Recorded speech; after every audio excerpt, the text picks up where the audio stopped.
Okay. Sorry. I need someone to actually man this. Got it. All right. It's hard to MC and be my own IT guy. So yes, welcome to those of you online and seeing the stream afterwards. We've already started with our pledge, but I forgot to start streaming. So now we're actually going to get started. So welcome again to the May meeting of Palomar Amateur Radio Club in conjunction with the IEEE. We have a great presentation tonight and a bunch of hands-on stuff here that we'll try to do some walkabout and look at for the online folks. Are there any, so let's see, there's a couple of announcements. NI6H, silent key we heard recently. So sad to hear about that. I will get some info about that up on the screen in a few minutes. For those who are interested in attending the memorial service or the reception afterwards. So I've got that info in my email, so I'll get that up on the screen for those of you online and for those of you here. We can see that later. The ears auction is this Saturday. Do we know a time on that? Like, no. Look at Escondido. 10-ish, mid-morning. Okay. Escondido Amateur Radio Society, ears. Everybody knows who that is. You can, I'm sure you can find the info on the website. So check that out this weekend. Again, the Palomar auction is not until October. We'll have a whole bunch of fun stuff at that auction as well. But check out the ears auction this weekend and support them because they support us and they support amateur radio. Are there any other announcements? Yes, Kevin. Yeah, please.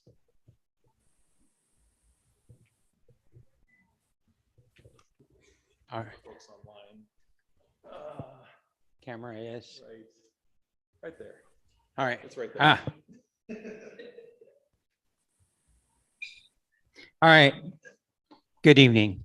Jimmy Kimmel could not be here this evening, but he is a general class. In any event, this upcoming Saturday, another event is the Poway Neighborhood Emergency Corps is hosting, producing an emergency preparedness fair in Old Poway Park from 9 a.m. until 1300. There will be a bunch of Boy Scouts there that are earning their emergency preparedness merit badge. Many of the Poway area ham radio operators are going to be there. There's a breakfast of ham radio operators at 8 o'clock in the original hamburger factory. So again, this is the Poway Neighborhood Emergency Corps Emergency Preparedness Fair, 9 to 1. They will have a amateur radio setup because there is a strong relationship between the Poway hams and the city of Poway for auxiliary emergency communications. So hope to see you there. Thanks a bunch. All right, thank you. And then, John, do you want me to talk about that? Sorry, John Walker, yeah. Do you want me to talk about that? Okay, so yeah, please. At 1700 at 5 o'clock every day, John Walker and Charlie and Mark and a couple other people, I've been on there, well, once recently. We're calling it the 7-5 at 5. So on C4 FM, your digital mode on your Yaesu radios, on the 075 at 5 o'clock every day, weekdays, weekends, whatever.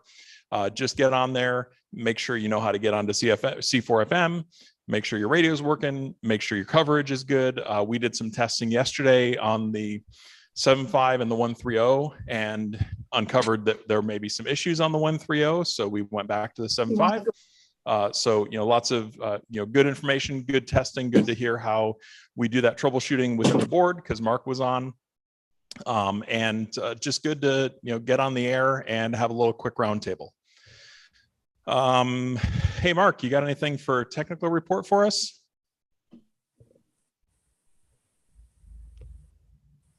Well, you covered part of it there, which is finding out that although 130 works fine, it doesn't hear quite as well as 075. So one more interesting thing to do.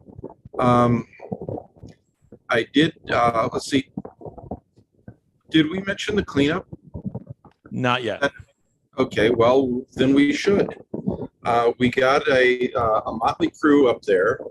The last main ice storm that we had a couple months ago knocked down enough limbs, and by the way, I knocked down some antennas. One of the antennas matters, the rest of them don't. One of them was like an old amateur TV dish antenna.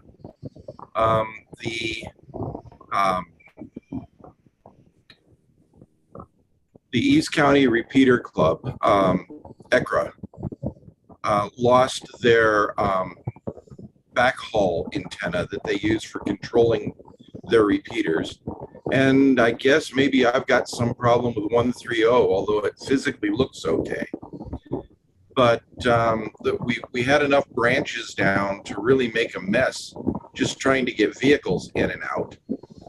So we all drove up there and played. One of the guys brought a shredder, and we cleaned up a whole lot of mess, and we're going to do another one. We had a good time was had by all. Everybody brought junk food and plenty to drink, and we, like I said, we got a fair amount done. We chopped up. If anybody wants firewood, man, taking down branches. A lot of them are anywhere from 2 to 6 inches in diameter. We cut them all up into 1 foot long chunks. I had one tree that was it was more than 18 inches in diameter because that was the length of my chainsaw blade. And I had to go at it from both sides. But I took a tree that's been dead for a long time and cut it up into bite-sized pieces. So long and the short of it is we're going to do another one. It's going to be near the end of May. Anybody who's interested, send a message to board at Palomar Amateur Radio Club, and Glenn Christensen is coordinating the people who are going to be doing it. And there's Ryan. We were talking about the party up the hill that we had. Anyway, that's it. And we're going to start looking into just keeping track and understanding the digipeaters a little bit better. They're over there, they're running fine, but if anything goes wrong, with John backing off a little bit on what he's able to do on the mountain, this is John Quivinen, then we start needing to investigate those. So we're going to be doing some of that. That's about it, Joe. Okay. Wherever you went. Great. Thank you, Mark. Glenn, membership? Hi.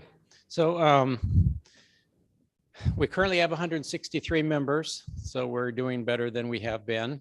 I noticed that one of our newest members, he's on the screen up here for us, Ryan, WW6RAG, joined the club the day after he went up on the mountain to help clean up the site and for him to get a firsthand look at all the stuff that's up there. And that's all I've got. If you do want to, if you're available and you want to help out at the end of the month with more cleanup, send an email as Mark did, or send one to me. I am membership chair at palomararc.org. Thanks. All right. And I screwed up the silent key. It was WN6K, Paul. So yeah, this info will be here. I'll get it up on the screen like I promised in a little bit. But here's the flyer if anybody wants to come up and take a picture of it later. Miramar National Cemetery, May 19th at 13:30 hours, followed by a reception at Ciao Ristorante Italiano in Vista. So I'll have this digitally up on the screen in a little bit, maybe at the end of the meeting, and I'll have this on the table here for those in the room that want to take a picture of it. This is Mark. Yes, sir. Would you permit me to do a 1 minute or less eulogy for Paul? I will. Thank you. For those of you who aren't quite as old and gray as I am, Paul was an interesting character. Give you an idea, my daughter is 30 now.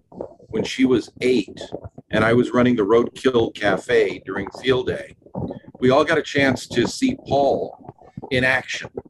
And he's always been a staunch supporter of Palomar Amateur Radio Club. But he's a big time contester. I'm still talking about him in present tense. But the one thing that amazed us was watching a man listening to code at 40 words per minute, a separate conversation on a dual receiver rig with a separate conversation into each ear. And he'd have one of his cans pulled forward just a little bit so he could hear you. And he would be holding a conversation. In his right hand, he had a key, and he would switch the key back and forth between the two people he was talking with.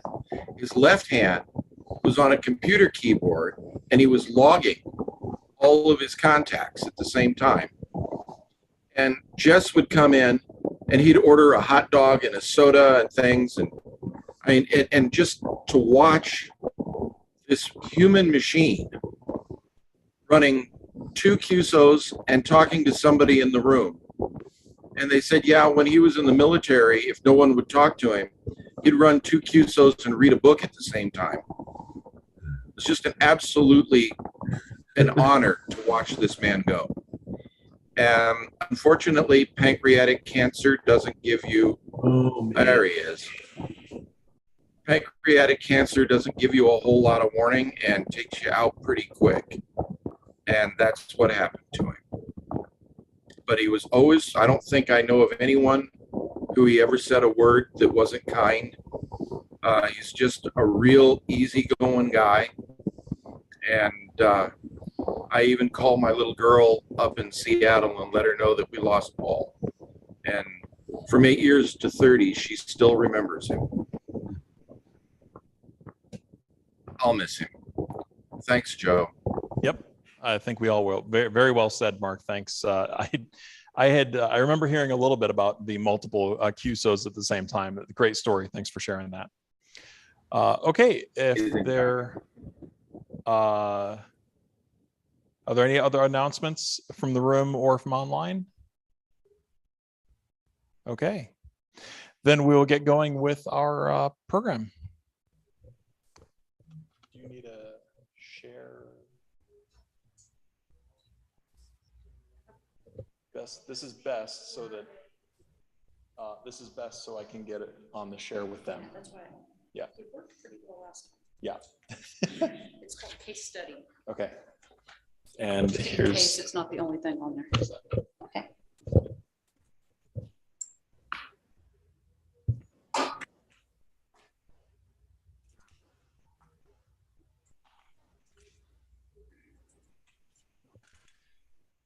Hi, everybody. So I have a slide presentation, and because of the dainty size, I highly recommend that you scoot forward with your chairs. So go ahead and take a minute to just bring them forward, keep them the same distance if you like, but just so you can see some of the details a little bit better, go ahead and come on forward.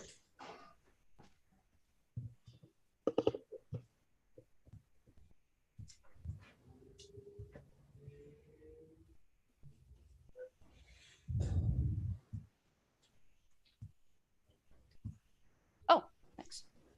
I would have forgotten.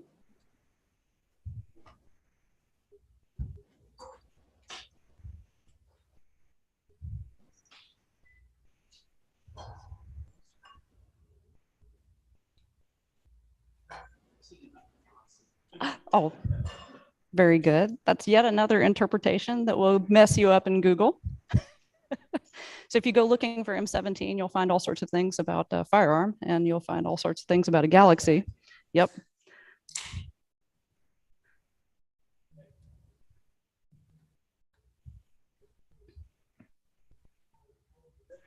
Can you, is there any way to make it full screen or?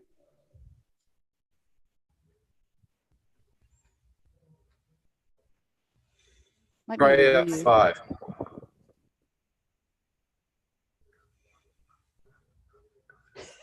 That was a good suggestion.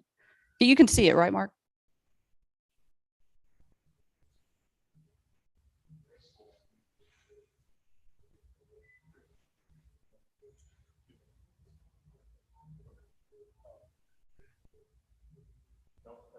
Well, it's a little better. That's much better. That'll work. All right, now am I in anybody's way? Okay, so if I wander in front, you can just tell me to move. Okay, and do you want to be in charge of the going forward and backward, or? Okay, cool. All right, we will begin. Thank you everyone so much for coming. This is about correcting errors in M17. Now, if you go to their website, the M17 Project website, you will see this in part of the write-up, and it's M17 uses punctured convolutional coding and quadratic permutation polynomials for error control and bit stream reordering. Wow, that is a lot of words. What does that mean? What does all of it mean, and how do we use it? And what is the impact of this work? And the reason why we're talking about the impact is because we're approaching this from a practical point of view. This is an open source project, and we're going to consider some practicalities. So what is M17? All right, it's an open source amateur radio protocol for VHF, UHF digital voice. Here's the project website. It is sponsored, the fiscal sponsor is Open Research Institute, and the okay. That's the website for ORI, or Open Research Institute. M17, you can think of it as competing with D-Star, System Fusion, and DMR. And we're also using it as the native digital uplink for ORI's space program. We are extending it to microwave for the phase 4 digital multiplexing transverter. And we believe it has a much larger future than, quote unquote, just ham radio. Uh-oh. All right, next slide.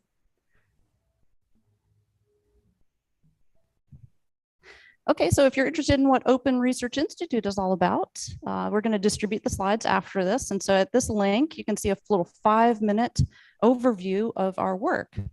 And this is a screen grab from that presentation. It's just a chunk of the timeline. We are a nonprofit research institute dedicated to open source and open access to science and technology. Okay, so what's the technical problem that this project solves or addresses? Well, we have a signal. We produce a signal using our M17 protocol. It's an open source digital protocol built from the ground up for amateur radio use. And our signal encounters noise and interference, and it can come from a variety of sources. We get some noise from the circuits themselves, some noise from the natural environment, and some noise comes from other signals that might interfere with ours. And all this means is that our digital signal ends up with a lot of errors. We can have our signal even obliterated. That's a bad thing. Now, the figure of merit that we all use for this sort of work is called signal to noise ratio. We take the signal, we divide it by the noise, and that gives us a measure of how bad it is out there for our signal. So many of you have probably heard of SNR, and that's what we care about. Okay, so let's just say we're looking down from above on the pattern an antenna might make, and the signal is going out with respect to time. Each of these little colored things might be a different word. And you can see that in some directions, the signal is strong, in some directions, it's kind of not. And so for our particular signal, it might be blocked, or it might be mitigated or noisy in some directions. And we're going to focus in on what do you do when you have this sort of situation? Well, error correction. Digital signal lets us do error correction. This can reverse damage done by noise and interference. And it gives us a critical advantage over analog communications. Now, you don't get something for nothing. So in order to be able to magically repair our signals and get information back out that's been covered up by noise, we pay for this with complexity. We may pay for it with latency, and we may pay for it with lots and lots of extra circuits, or other limitations. So we'll see some of that as we go through this particular protocol. Okay, so we have some theoretical and we have some practical limits. First off, there's only so many bits of digital information that we can cram into a channel. And there's only so much that we can afford to do to detect and correct errors. Now, we talked about signal to noise ratio. That's super important. And we also have the concept of bandwidth. That's going to be important here too. And that's the span of frequencies that we're using, that we have access to. And the most important equation is our channel capacity. So we take our bandwidth, we multiply it by log base 2 of the quantity 1 plus our signal to noise ratio. Now in this case, we're using it as a linear power ratio and not in dB. That tripped me up before. And that channel capacity means that is our fundamental limit. It says that at any rate below that limit, we can design an error correcting code where the probability of error is arbitrarily small. Now, what that means is that as long as you don't exceed your channel capacity, that you're guaranteed the existence of some cool math that will let you get your bits back. This is really pretty cool. Now, we're not told how to do it. That's up to us. It's an existence proof. There's two different types of coding. There's source coding and channel coding. And what I've been talking about so far, you'd probably call channel coding. Source coding, we also use in M17. So the source coding that we use is called the codec 2. It's a voice codec. What source coding does is it takes your information, maybe it was an audio recording or a book or a text, something that you want to send, your information, and you take out all the unnecessary redundancies, you compress it. So let's say it's the same sort of idea as if you have a wallet that you want to send to your friend. You probably wouldn't put it in an 8-foot by 8-foot by 8-foot box and then take it to the UPS store to mail it. You'd want to take out all that extra space that was in that box and then send a wallet in a box that was the correct size. And that's really all source coding does. So the source coding for M17 is called codec 2. Okay, so this is separate than when we send it over the channel and use error correcting codes. The channel coding puts back in the right type of redundancy. So we took out all the extra crap. Now we're going to put in important crap. These two different things are handled separately in a lot of cases. You compressed your information that you want to send, and then you add in extra bits to make it resilient. There are studies in DSP and in engineering communications design where you combine these. It's called joint source and channel coding. And again, you don't get something for nothing. In order to balance these two things and have them work at the same time, it's a pretty complex system. So for M17, these are considered separately. It's a modular protocol. All right, so when I give talks, this is the one slide that I pick. This is the first slide. It's my favorite one. So I call it the one slide. So we talked about channel capacity. So down here on this two-dimensional graph, this is carry to noise ratio. You can think of it as signal to noise ratio. So out here, this stands for a big booming signal. And over here, this is a signal that's nearly totally covered up by noise or even below the noise. So that's what this axis is. Over here, this is how many bits per second per hertz. So this is how many bits you can cram through. And you can see that there's this line, this gray line here. Well, that's our limit. Everything above here, no can do. Everything below here, fair game. Now these little squiggly stair step things, you see how close they are to the limit? That's pretty nice. That's DVB-S and DVB-S2. Those are protocols that are advanced and use some of the more advanced error correcting codes. This is almost ideal. There's only a few dB left between the limits of what we can do. So this chart kind of shows you the sweep of all the things that are possible. When you are way out here and you have a really strong signal, then you can afford to send more bits. You code less, you use more complicated modulation schemes. When you're way down here, you have to do a lot of coding and you have to use very simple modulation schemes. All right, next. All right, so where does M17 fit in? Well, if you had to put it on this chart, it'd be right about here. And then if you add the error correcting code, then it moves a little bit over to the left. Go ahead, next slide. So when we look at M17 for microwave, we can see that we have some choices. We can increase the modulation complexity, and we can actually use more coding. So we do yes to both for microwave. All right. So how does M17 at 9600 bits per second, this is what we consider a narrowband mode for VHF, UHF. How does it detect and correct errors? Well, in general, what we got is a train of frames. All right, so here's our engine that could, and here is the start of our payload, all of our box cars, and they're full, happy little bits that are codec 2. And what we do is we go choo choo chugga chugga until we hit the point where we have to encode, modulate, and transmit.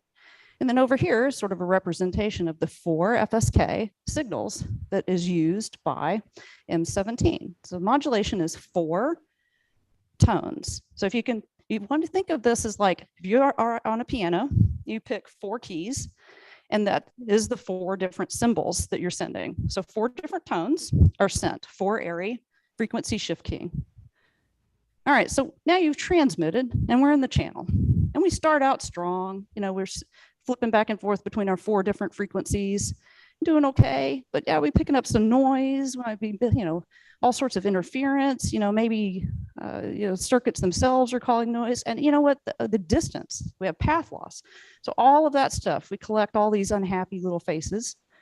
And then when we hit the receiver, we're dragging some baggage with us. We receive, we demodulate, and we decode. And what we want back out is our happy little bits. And so we're going to walk through on exactly how we do that. So just to review, standard communication stuff, you have the transmitter. And in this case, for M17 especially, this is something we truly believe. All the stuff in the transmitter side is designed to make the receiver's life easier. And you have the channel, not just noise. It's a whole field of study to channel effects, the frequency dependent things and how to mitigate it. And then the receiver. Now, the thing about receivers, no one ever starts here for a talk. And most professors hope they run out of time before the semester ends so they can do a touch and go and get you out the door. Why? Because the receiver is usually much, much more complicated and finicky and difficult and a pain in the ass compared to the transmitter. So we're going to go there. We are going to start with the receiver. And our question is, what does the receiver have to do in order to make sense of what it gets at the antenna in M17?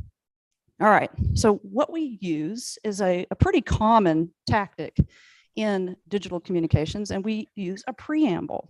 The preamble is sent at the very start of every transmission in M17. And here it is. This is a artistic representation of the frames that come out of M17 transmitter.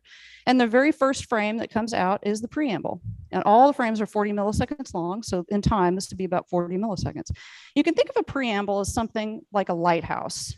So way back when you had your ship at sea and you're looking really hard for that port or land so you don't run into it, you're looking for a lighthouse. And so this is the equivalent of a lighthouse.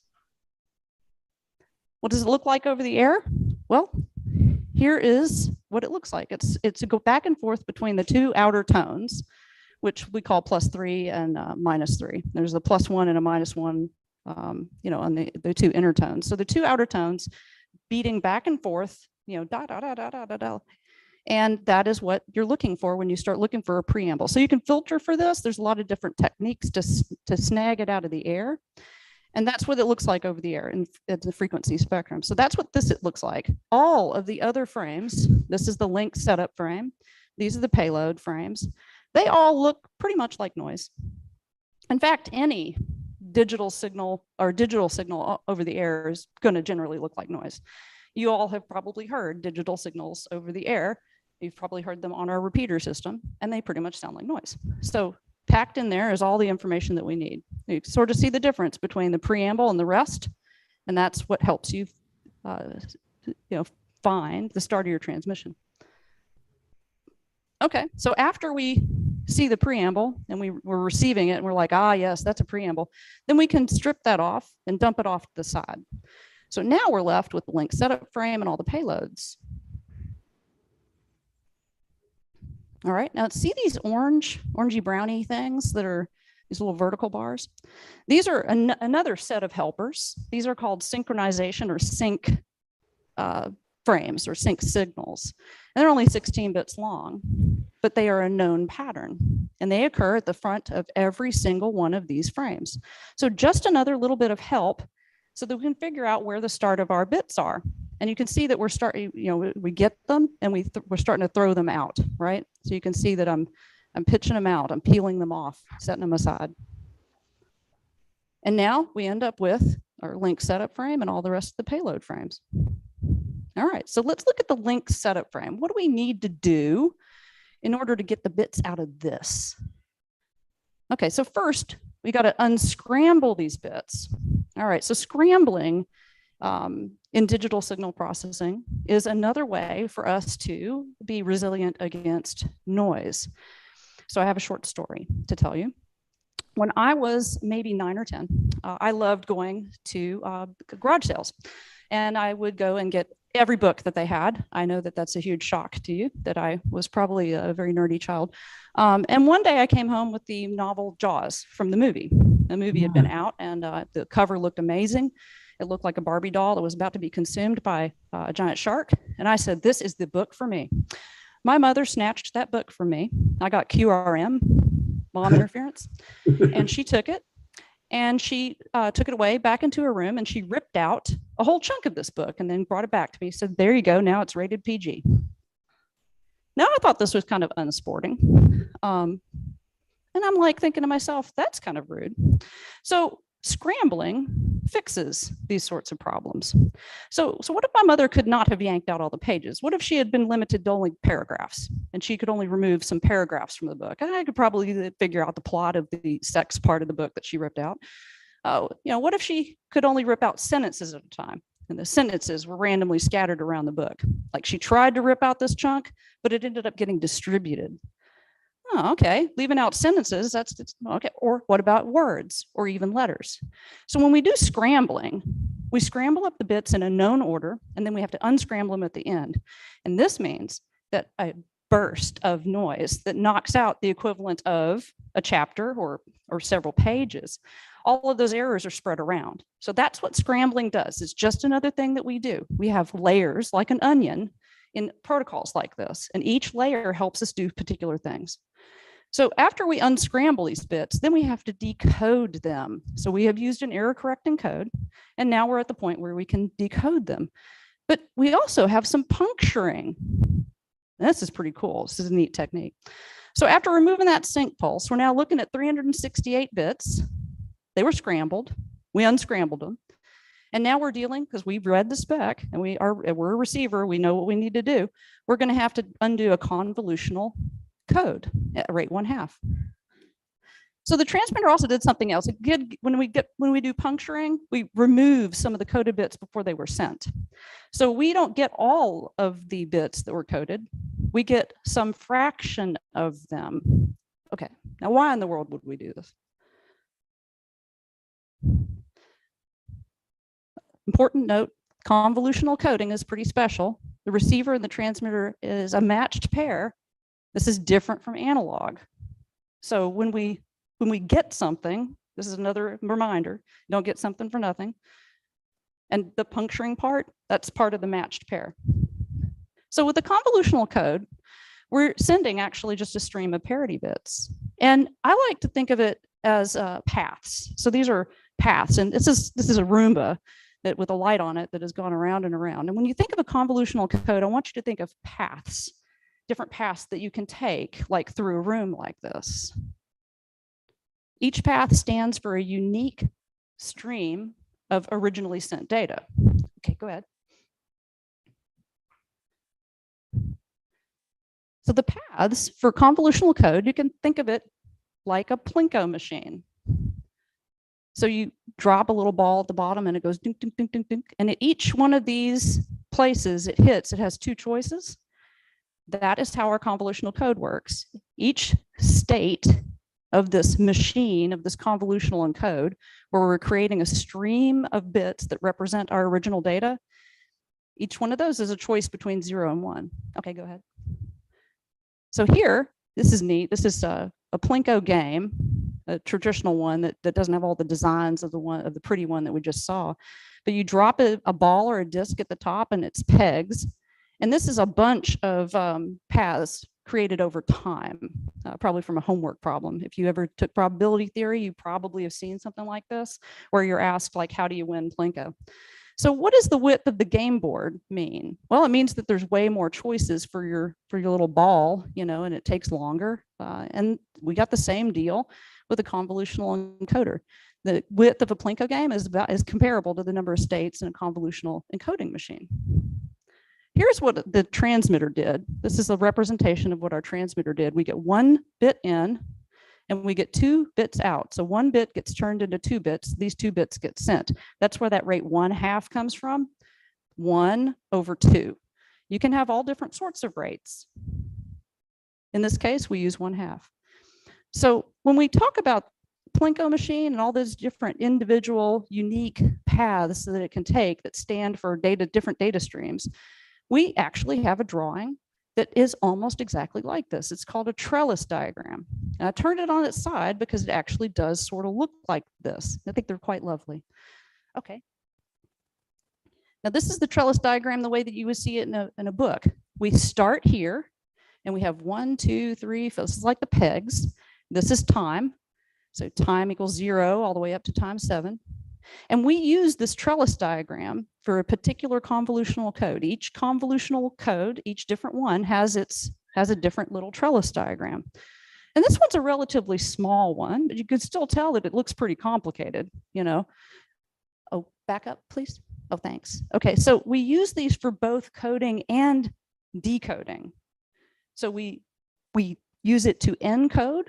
You come to this state and you say 0 or 1. And depending on your path, when you hit the next state, that's when you output the 2 bits that are associated with that particular path. So if you went doop, doop, doop, doop like this, you'd get a different stream than if you just went across the top. When you receive, you get received bits like we are in our receiver. Then the received sequence up here, the way that you use it is you say, okay, what was the path that was most likely to bring me to this particular sequence? Okay. This is the trellis diagram for M17's code. Now, before it was 4 states tall. Here it's 16. So you can see it's a fairly complicated trellis diagram. This gives us 1, 2, 3 ticks in time. And from each state, you have a 1 or a 0. All right, so that's what the trellis diagram looks like. Here's the unit trellis, or one chunk of the trellis from MATLAB. And again, we're in a state based on the next bit we wanted to send. What's the next state we go to? And we want to send a 0, we want to send a 1, give us this next state. And then when we get to that state, we emit our 2 parity bits. Same thing, again, we use the same thing for receive. Based on the 2 bits received, what was the most likely path through the trellis that could have created the received data? And this is just the way that, that engineers summarize the output. So depending on the state, and whether it's 1 or 0, then it gives you the 4 choices. Okay, so it's not too bad. And look, isn't this beautiful? Okay, so the way that you can think of this, you know, because this is all very complicated stuff. It can be kind of overwhelming. You know, people spend a lot of time plugging and chugging away in this and banging their head on it. But there are ways to look at this that are a little more practical. Think of it like a house of mirrors. If you go to the fair and you go into the house of mirrors, you got to figure out which way you're supposed to go through the house of mirrors. Now, if you're lucky and you don't bang your head too many times, you will make it to the end. You may have taken a wrong turn. You had to come back, dead ends, this way or that way. Then when you hit the end, you go, ha ha. And the guy at the end goes, hey, your friend's lost. I think you want to go all the way back out to the front and bring them through. They're having a hard time of it. And that's exactly how you decode. You work your way through, and each way you work through, you go, okay, which way was it most likely? And you can see you have some dead ends here. These gray ones are ones that got left out. So you work your way through on all these green paths are the ones that were more likely. You get to the end, and now you're like, okay, when I go back, you can fish back through, and you could go, okay, this sequence here, that's how I get my data back out. This is so beautiful. But you remember those bits that we kicked out at the transmitter? Oh, we have to take care of those when we decode. Now, we reduced the number of bits that we sent over the air, and we're just clocking along, you know, with our receive. So whenever we hit one that we know we hit one that we know is missing, what we do is we do something sneaky. We just insert a, I don't know, and we move on. So we actually insert something called an erasure, or, you know, you say, okay, coin flip. I don't know what it was because it was erased. You don't skip it because you'll just get the wrong answer, but we do put them back in. And that's how we fix that. Now, why do we do this puncturing if it just causes more work? Well, flexibility, because we get a lot more out of the exact same hardware, and performance. So you remember that chart with all those stair steps and the signal to noise ratio and everything? And we can use the same exact hardware and we can puncture to get a higher code rate. And that means we get more bits through, but it means that our low signal to noise ratio performance is not as good. So we puncture, send less bits, get a higher code rate, and we give up some performance with the exact same hardware and the exact same trellis diagram. That's why we do it. And that's why M17 does it, to go from one half code rate to 2/3. And this is just a summary of what the higher code rate, exactly what it gives. Also, another interesting practical thing about the system is that we can fit into a 40 millisecond frame. It was important to the designers. Now we have to know at the receiver what the bit pattern was. We can't wing it or guess. And another repercussion is that when we puncture like this, so that we can get a higher performance or higher bit rate, that trace back, you know, working your way back through the house of mirrors, that has to be longer. So you have to spend a little bit more time or have a higher clock rate at your receiver. And again, it's just a trade-off. So now we've undone all this stuff. Down here was what we received. We unscrambled it. We reversed the puncture. We did the decode. And now we've got the destination source type, a meta field, a CRC, and a tail to flush out the last of the convolutional code. All right, that's awesome. We're there. The unscrambled payload bit frames now is what we're going to look at. So we've done this yellow one, and that is our link setup frame. That's everything that you need to know in order to have a digital conversation with another station. Source, destination, the type of, you know, all the information that you need to set up the call. Okay. So now when we unscramble, we end up with 2 frames here. So these frames, when we unscrambled them, actually turned into 2. Here's our payload with our happy little bits. And we have this little green guy. Why? Well, it's a link information channel. Okay, go ahead. Yeah, go ahead. All right, and each one of these is 1/6 of the link setup frame. So what we do is we divide this into 6 parts and spread them out and then keep repeating 6, 6, 6 forever. Now, oh, go ahead. Go ahead. So we do this because what if we lost our link setup frame? Or a more common case is, what if we join a conversation in progress?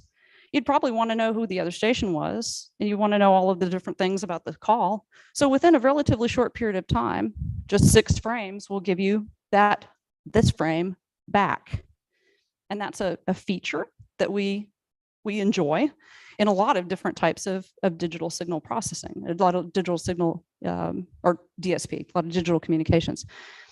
Sometimes this information is in a completely separate channel, like in a cellular system. It's called a paging channel or overhead channel.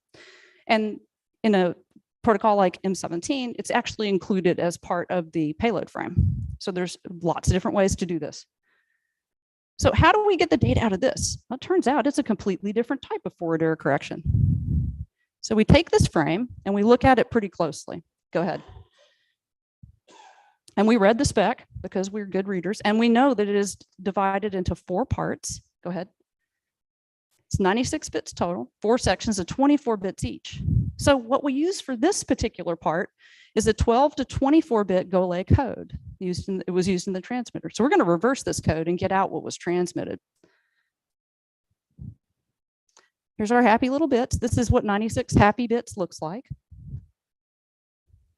And this is 96 bits with 3 errors in them. Okay, so we have some 3 frowny faces. So how do we decode the GOLE code? Well, we have a matrix for that. Once we get the 24-bit code word, we're going to multiply it with a secret decoder ring. And this is what that secret decoder ring looks like. This is called a parity check matrix. A generator matrix was used to make this back in the transmitter, but we're in the receiver, so we're going to use the parity check matrix. This is what it looks like.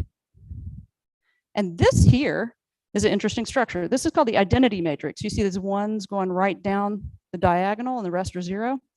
When you multiply your code word times this particular chunk of it passes it through. It's called the identity matrix. It's like multiplying by 1. So just think of this as multiplying by 1.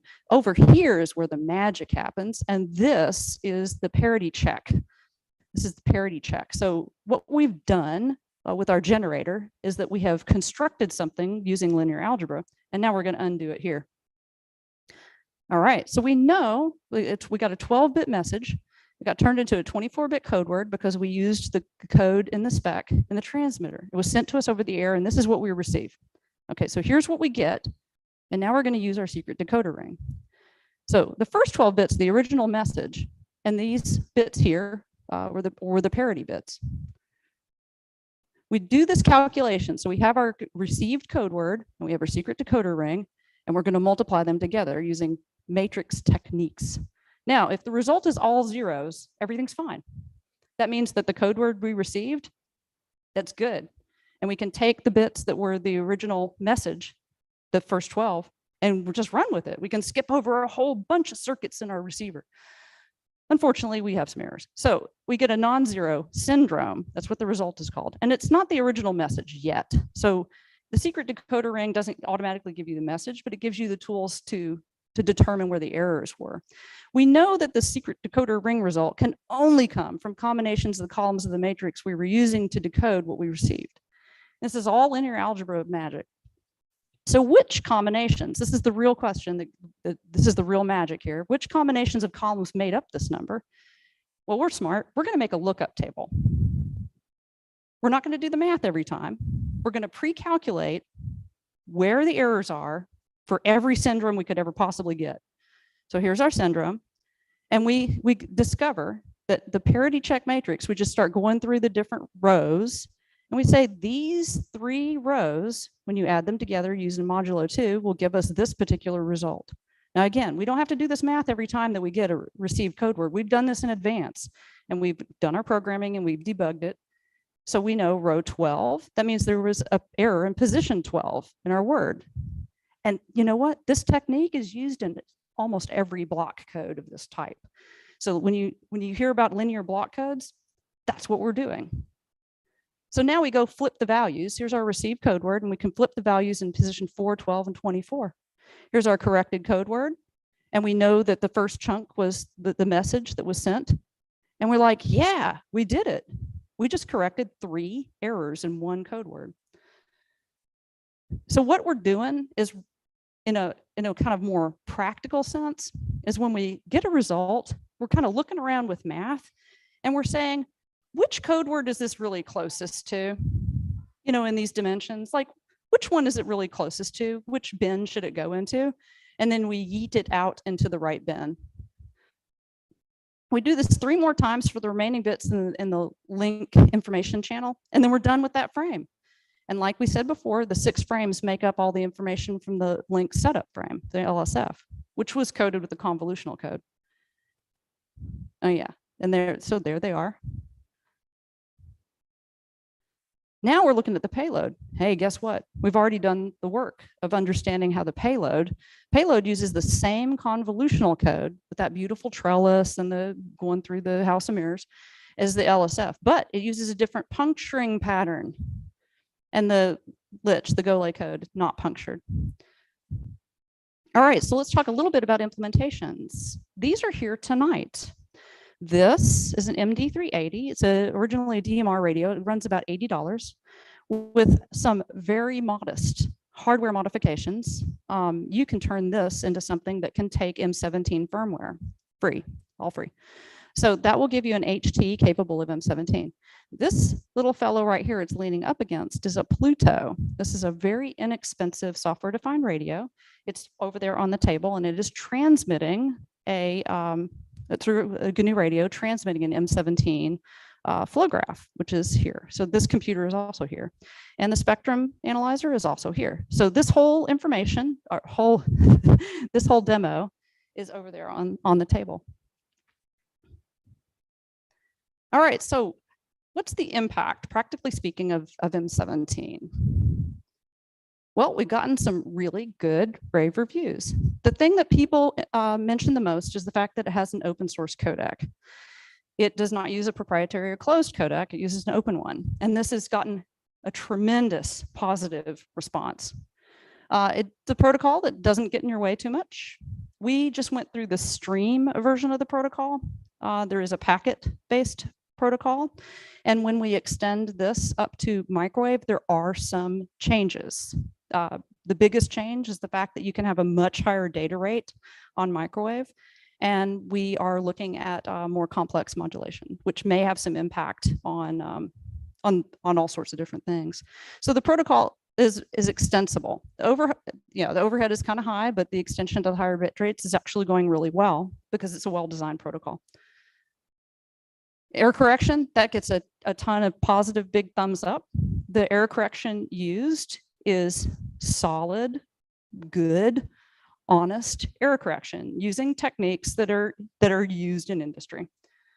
And we think it's extremely well suited to a course in digital communications because we just walked through 2 different modern forward error correction just here in this evening. You can really dig in and do lots of different experiments just with that alone. There's all sorts of other stuff you can do with this protocol from a university level or maybe even a high school level to get people to learn about digital communications. And you can see that the hardware is inexpensive and the software is free. So what are the threats? So there are some things that threaten adoption of the open source work that you see here today. We have a challenge. The global amateur radio equipment market is actually relatively small, and VHF, UHF product scene is congested. We all can name multiple brands and competing standards, at least 3, and the equipment tends to be pretty expensive. We also have problem with demographics in amateur radio. We are losing hams globally, and that's going to be a challenge. If you have a thing that is aimed towards the amateur radio market only, then that's going to be something that from a practical point of view, you have to consider when you want your work adopted. And there are some gatekeepers that do not like M17, have made it very clear they want M17 to go away. So the hostility does affect the uptake of the tech. This is the estimated value of the global amateur radio equipment market. And it is in decline. There were 3 million hams in the year 2000, and the estimate of as of 2021 is 1.75. This is global. By comparison, the estimated value of the global home sewing market, people that sew for their kids, is about 1.5 billion, and there's steady growth, mainly in the United States, Canada, and Asia. This is the estimated value of the global open source hardware market, and there is strong upward growth in all markets. And finally, this is the estimated value of the global open source software services market by 2026. Right now it's 30 billion. This is just a few years away. A lot of what M17 does is in software, and it's open source software and could be open source software service, so we're happy. When we talk about demographics in amateur radio, it's really mostly men. This is from work that I did for Demographics Project. And when you look at all active individual licenses in the United States, then you end up with about 14% women. However, when you start looking at the numbers a little more closely, this is over the past 10 years. So this is the percent of women in amateur radio by year of grant date. So even though 2022 is not completed yet, we have enough information from testing so far to see that we've lost 20% of our women in the past 10 years. This is just in the United States. From a racial perspective, by looking by race, this is the best case model. Over here, this is licensees. So we're looking at all active individual licenses. And this large blob here is white compared to the census result by race over here. And this is, when I say this is the best case model, it does not take into account sorting or peer effects. So US amateur radio demographics are almost all male. It goes to 90% men when you take into account sorting or pure effects. And it's looking like it's heading towards 90% male. So 90% male and white. If you want to learn more about the demographics, because this does kind of affect your new products when you launch into it, you can go to that particular address and look at the code and the rest of the work. Age is another demographic thing, and it is extremely difficult to determine, but the models show that the average age in the United States is going up. So now the demographics in the United States are really, there's actually some good news. The rest of the world is in decline for ham radio licensees, but the United States is held even. It's growing with the same rate as the population. So that's some good news. Okay, so how can we act? What can we do to kind of mitigate, to protect and extend this work? Well, take a lesson from Flex and Yaesu and ICOM. So we think of these companies in amateur radio as being amateur radio companies, but they're really not. They market and sell much more broadly than the amateur radio market, and an open source project like M17, even though it's solidly aimed at amateur radio, needs to do essentially the same thing. So address at least the open source hardware market, which we know 2.5 billion and growing, and just refuse to be run off. You know, if there are gatekeepers or people that oppose your work, you know, just pick yourself up and dust yourself off, find another place to make progress. All right, questions? Yes, sir.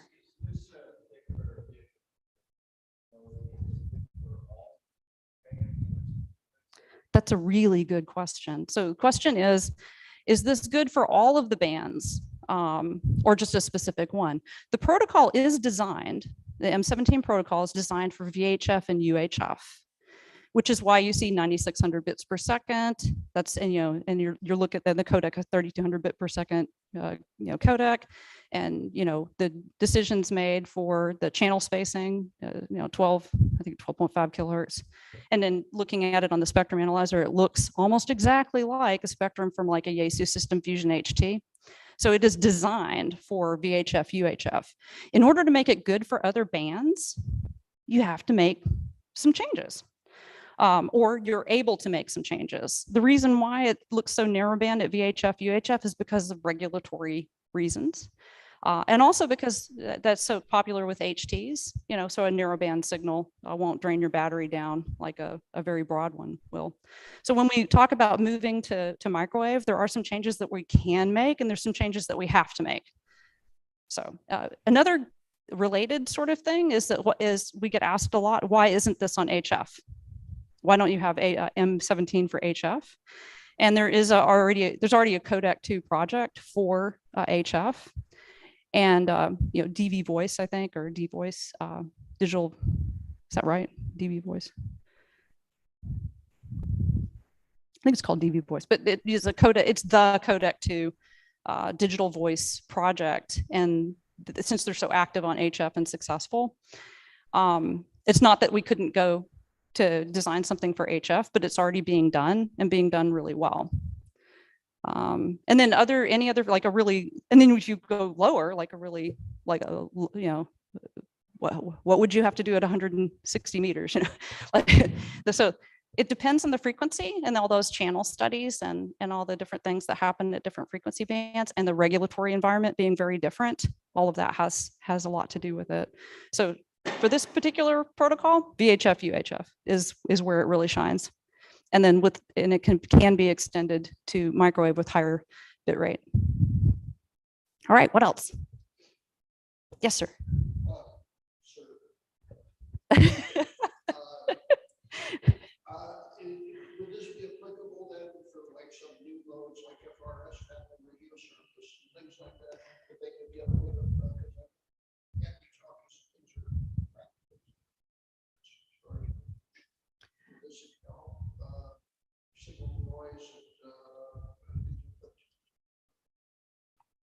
Individual family codes, for example, where the family codes don't need to worry about other families on the channel? Oh, that's a good question. There is not anything quite like a family code in here.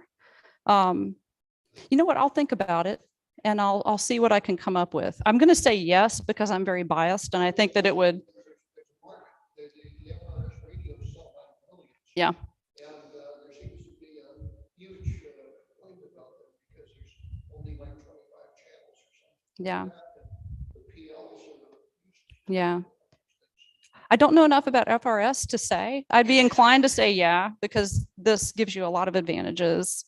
But I'll think about it and write you a better answer. You know, there might be. Okay. if you're looking for market share, the FRS radios are probably sell outside. That is a very, very good point. So yeah, I'll take it and run with it.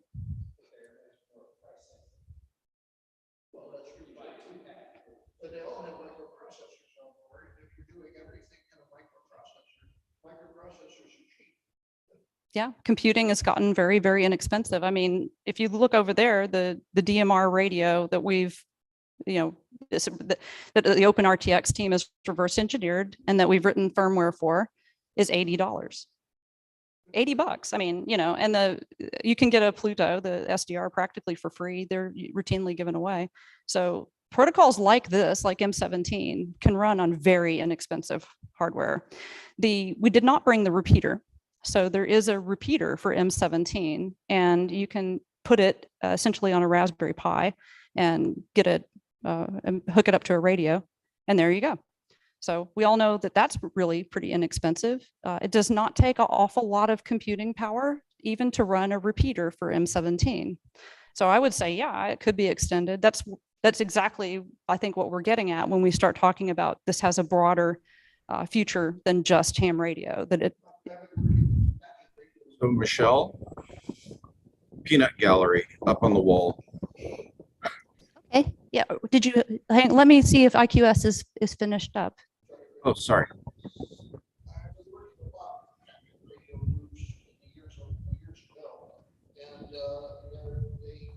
They don't have any representation basically in the Palomar Club, but they seem to be fairly active in terms of emergency communications.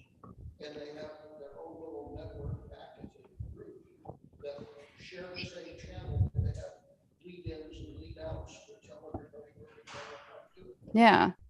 Well, there is a packet mode in M17, so that we should probably talk to them too. Okay. I will try. Quick Yeah, question. sorry about that. I did it the first time and then dropped it because I'm not consistent, as Mark knows. Go ahead, Mark. Considering that you're only sending, 4 tones, right? Plus Right. minus 800 hertz, plus minus 2.4 kilohertz. What's unique about the repeater? What is unique about the repeater? The Do repeater. you actually decode the symbols and rebuild the message digitally in the repeater, or just pass the baseband through it? Oh, I don't know. Paul might know. Do you know what they're doing in there? I mean, the Yesus are not that special. All they got to do is recognize that it's digital and turn on the transmitter. Yeah, the repeater for M17, I'd say it's probably in that same class. The neat thing it does is it forwards it on to reflectors, which are quite popular. Oh, so it does decode. Yeah, you're doing it's really pretty neat. If it worked better, we would have brought it, but we're not as satisfied with that as the things that are here on the bench tonight. Such is the life of development. Exactly, as you well know. Oh yeah. Okay, thanks. Oh, sure. Yeah, the reflectors are, if you've ever gone out on Wires X or any reflector of that type, then the M17 reflectors will look very, very familiar. And in fact, if you want to get into M17, the reflector scene is the easiest way to do it. If you go to take an Android phone or a iPhone and go to the App Store and look for Droid Star, download it, put in your call sign, select M17 as the mode, and go find a reflector to talk to people using M17. So you're not doing anything RF like we are here over at the bench, but you're participating and you're using the M17 protocol. So there's a net every Friday at our time, 10 a.m. on Friday. And that's how most people check into the net, is through using DroidStar. You can also try to build it on a laptop. So it's not just an app, it's also an open source product. So DroidStar is probably the easiest way to get into M17. Yes, sir.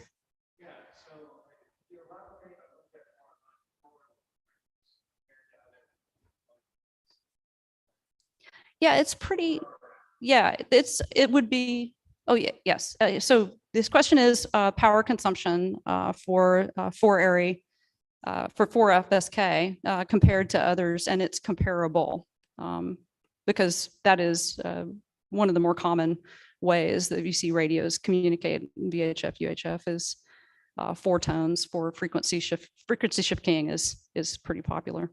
So it's comparable. It's not going to be it's not going to be far worse or far better. So it's not a power hog.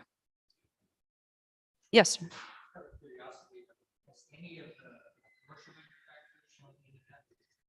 Yes. One of the things that we've been, I'm going to repeat the question. Has any commercial vendor shown any interest? And that's one of the things that that Open Research Institute has tried very hard to help with, and there's been a lot of progress there. There's a couple of different manufacturers that are very interested in including it out of the box. The main sticking point is after you get past the negotiation and discussing it and figuring out, how to explain it, is who's going to write the firmware, which is usually proprietary, or who's going to modify the firmware that has already been written.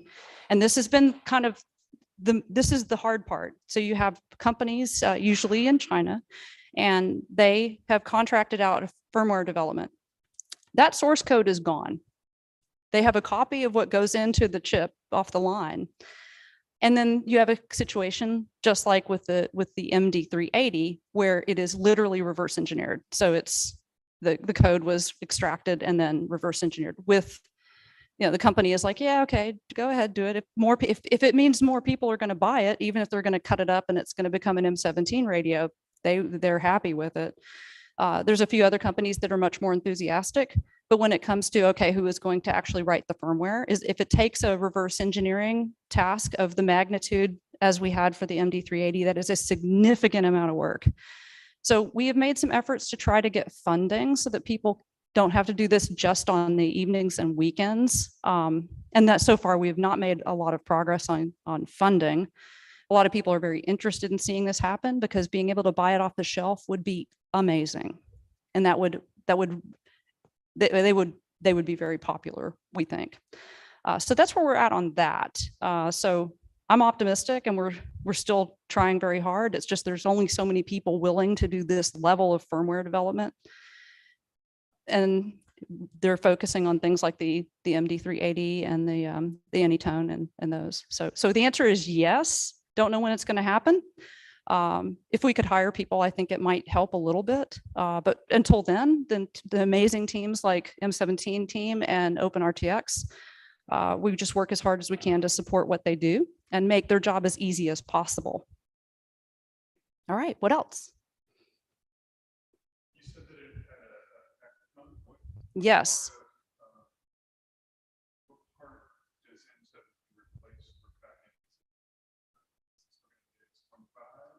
Oh, okay, that's a good question. The question is, there's a packet mode for M17, and whether or not this replaces like AX25. Yeah, it's actually much easier than that. So the stream mode, which we were using tonight, so we're looking at it from a stream mode perspective. All that means is that you don't know when it's going to end. It's a stream of data. It's as long as you hold down the push to talk, and the coding has to happen in the receiver, just like we walked through tonight. And packet, you just know the length before you send it. Now in the type field, you can pick AX25. You can also pick IPv4. There's lots of different types that you can pick. So you can actually pick that, and you can say what your payload is. So it's flexible, and there's room for you to put in your custom stuff. Being a fan of covert communications, there are at least 3 different ways in M17 to do a covert channel. So if you spot them when you go read the spec on the M17project.org website, then don't let on that you know, because I actually do want to do some experiments with covert channels in M17. So there are some sneaky ways to use not just data fields and serial numbers that don't get used very much. You can sneak some of your own stuff in there, but also the coding itself can be manipulated. The puncturing can be. So, all right, what else? Paul, what did I miss? You've been very active in this. Is there anything that we should bring up about M17?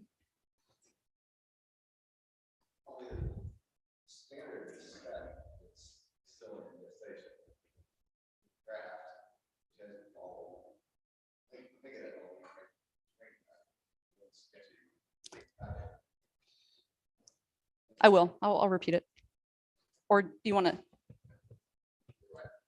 How far away can I walk with this? Oh, good. Okay. Yeah, I'm Paul, KB5MU. I've done some review of the protocol standard for M17. There are other people who are working on trying to make it better, rewriting it. I just looked at it and had some opinions. I've always got opinions. The stream mode is pretty well thought out in great detail. And then there's other modes, including the AX25 mode and other packet applications, which are just a placeholder in the spec. And the details haven't been worked out yet. There's a lot of room for more work to be done in that area. It doesn't all have to be done at the beginning, of course. If you invent a new thing that you want to run over M17 10 years from now, there's still room in the protocol to add additional type fields. But it's pretty clear you're going to want to have some basic packet services and maybe internet, IP, that sort of thing, carry it over M17. And there's lots of stuff that has yet to be figured out, much less written down carefully in the standard. So it's a work in progress, like everything. The firmware for the HTs is a work in progress. It sort of almost works, but soon it'll be working, and then it'll be a more impressive demo.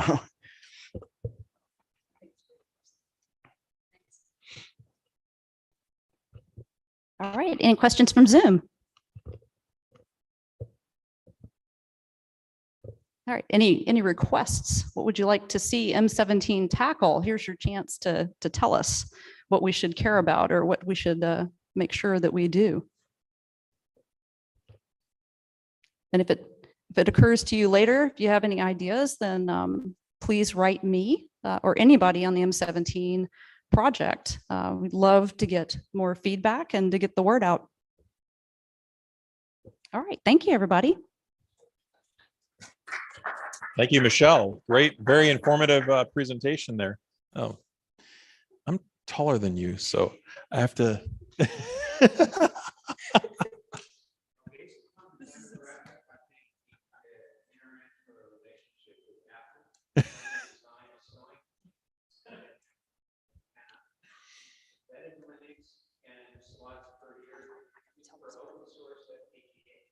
Kevin is suggesting wild ideas. The sewing machine that I use gets updated over Ethernet. Of course it does. Who's surprised here that Michelle has a sewing machine that gets updated over the internet? No, I'm not. So for those of you online, I put in the chat all of the links and the email address from the presentation. And I also put a link to download the presentation from our website already. You're welcome. And I'll get that over to Keith. Actually, Keith, since you're on, can you grab that link right out of the chat and make sure that goes in the synopsis for the next scope for this meeting? Say, hey, here's the slides from last month's meeting. Okay, now we're going to go to the demo portion of this. So if you want to stick around online, feel free to just give us a couple of minutes. I'll switch over to my phone and we'll take a walk over there. And those of you in the room, go ahead and head over to the demo station. Thank you all for coming, and we will see you in a month.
Yeah, I've had a couple of friends that got this type of cancer, and it's like 4 or 5 months.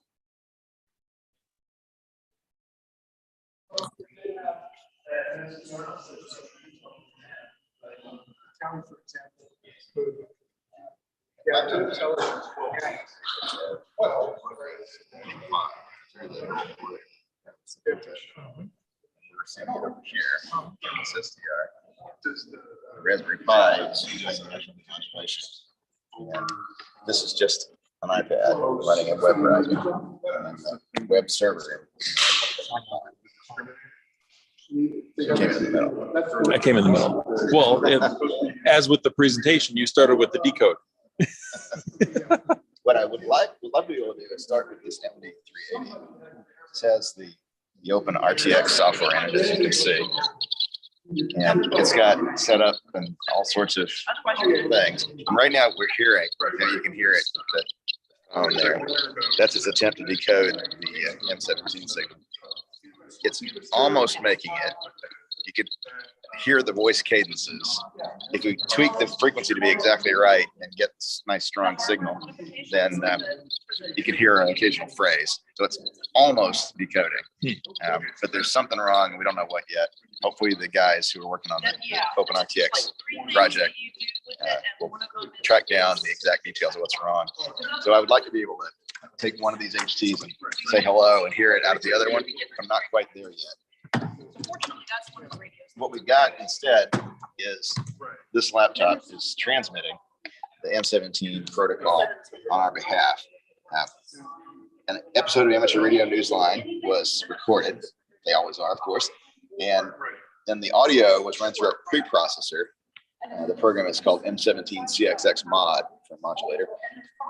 That does all the digital stuff in the M17 protocol. And that got written to a file. The flow graph here in the radio is reading from the file, repacking the bits, doing the filter, the standard raised cosine filter, and a frequency modulator, and then goes through a null channel model and transmit it out through the Pluto. If we enable this block, it also includes channel degradations like frequency selective fading and noise and so forth to test the receiver. And this is a standard Pluto. These are relatively inexpensive. Sometimes you can get them for free because analog devices would really like you to use that and then buy their chips.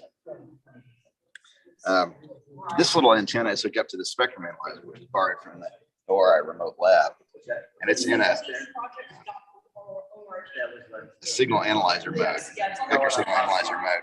This is just the spectrum. You see it's a little bit flat on top and then tapers off. This thing up here is the FSK being analyzed. Each one of these little circles represents the 4 tones that you're supposed to be seeing. And the red pixels represent the actual signal. See, the red pixels are right in the circles. It's an eye diagram turned sideways and squashed. It's a one-dimensional eye diagram.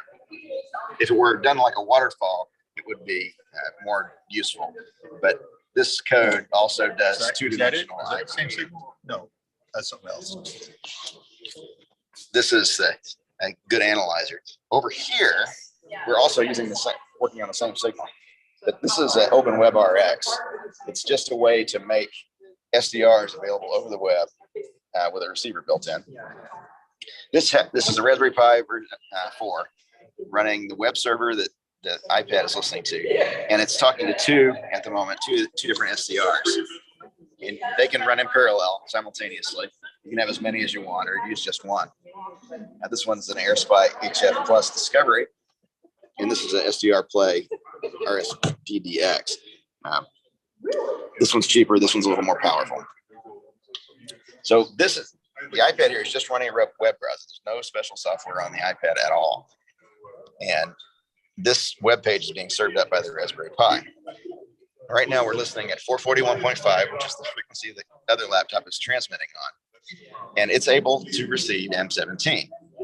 So if I just turn up the volume, we should hear some amateur radio newsline. Activation in Croatia and move next to the Canary Islands in October. QSL's the DFAM direct all live viewing. A special event in Spain is marking International Chocolate Day with the call sign EG5DIC. The station will be on the air from September 10th through the 19th. If we were a WebRx receiver and our user, and there were multiple signals on the air, we could tune around with this. So now I'm listening over here. I don't hear anything. If I come back to the frequency that we're on, if I get close enough to the frequency, it'll be modulating. So just take this 10 kilohertz. Yeah. 10 kilohertz. This is designed to fit into 12.5 kilohertz channels. It's about 9 kilohertz wide, depending on where you're on rather gentle slope. You can cut it off.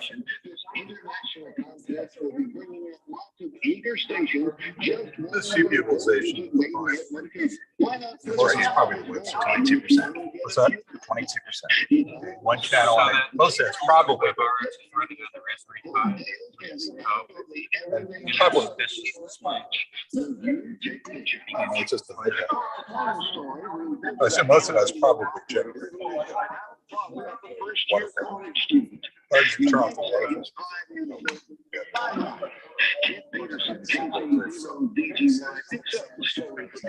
Almost every parent of Carlsbad student wants their son I have one of these. I want this on the check.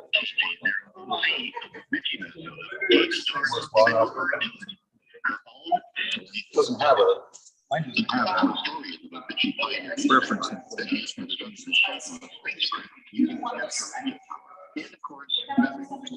far as I can tell, physical there.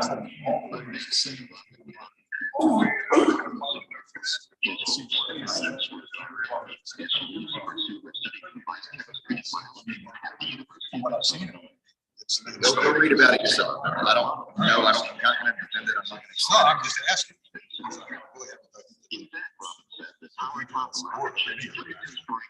From father-daughter stargazing sessions on the back deck of their home at night using a telescope to belong to his own father. He said this was a secret. All right, so thank you to those of you who are left for sticking around for that demo. I'm gonna go ahead and end the meeting now and the stream, and we will continue playing here in the room, and I hope to see you guys next month. Thank you. Have a good night.